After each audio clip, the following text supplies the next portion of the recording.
Si j'avais un message fort à faire passer aux soignants, la première des choses à faire, et c'est la plus difficile, c'est de parler quotidiennement à votre entourage soignant. Je m'appelle Baptiste André, j'ai 35 ans, je suis médecin hospitalier à la Timone à Marseille.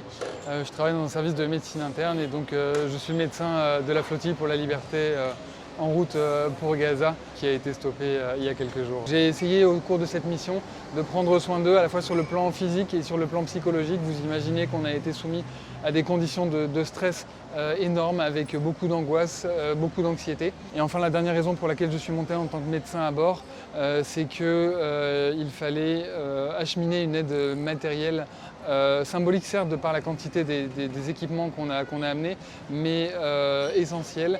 Et cette aide, elle était médicale notamment, avec des antibiotiques très simples auxquels les Gazaouis n'ont pas accès, mais aussi des antalgiques, du matériel orthopédique avec des béquilles qui sont interdites par l'État d'Israël, des prothèses, des pansements, des soins d'hygiène pour les femmes et pour les enfants. Notre arrestation a eu lieu dans la nuit de dimanche à lundi à 3 h du matin.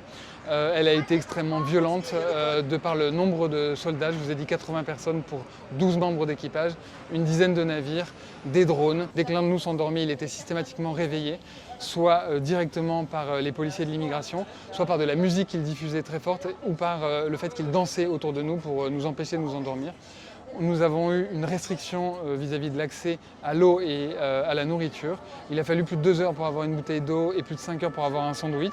Et enfin, nous avons témoigné, et je le témoigne personnellement, du fait que nos avocates palestiniennes ont été molestées devant nous avec des bousculades, avec des injures, avec des cris et avec le fait que leurs conditions de travail n'aient pas été respectées. Ils sont encore 8 à être incarcérés et donc c'est une grande tristesse mais aussi une grande indignation, puisque si je me mobilise et si je donne autant d'interviews depuis ce matin, c'est pour qu'ils soient libérés. Si j'avais un message fort à faire passer aux soignants, la première des choses à faire, et c'est la plus difficile, c'est de parler quotidiennement à votre entourage soignant, des aides-soignants, aux infirmières, en passant par les médecins, aux internes, etc.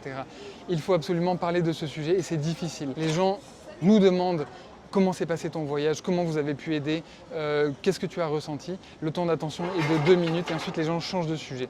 Donc répéter, faire de la pédagogie, expliquer, montrer des images et témoigner, c'est la chose que je conseille le plus aux différents soignants. Le soin, c'est finalement quelque chose d'universel. Prendre soin de l'autre, c'est une valeur qui devrait être partagée par l'humanité et qui malheureusement est bafouée par l'État israélien.